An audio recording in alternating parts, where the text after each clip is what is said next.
7. The Melchizedek Missionaries.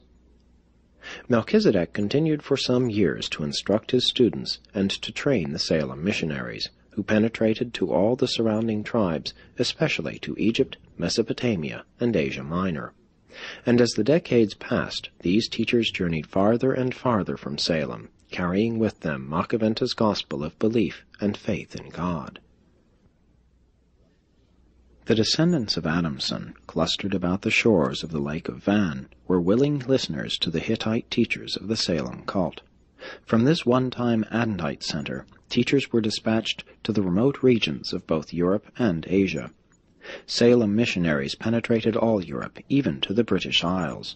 One group went by way of the Faroes to the Andonites of Iceland, while another traversed China and reached the Japanese of the Eastern Islands. The lives and experiences of the men and women who ventured forth from Salem, Mesopotamia, and Lake Van to enlighten the tribes of the Eastern Hemisphere present a heroic chapter in the annals of the human race.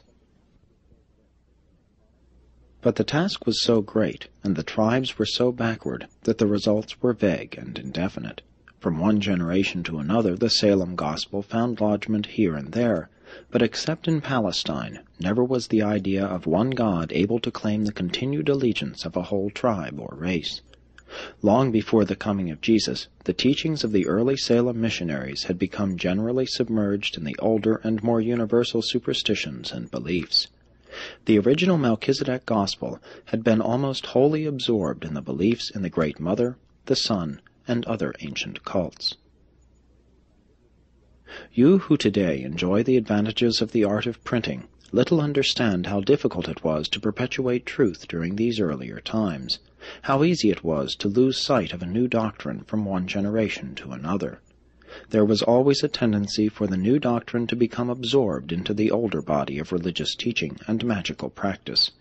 A new revelation is always contaminated by the older evolutionary beliefs.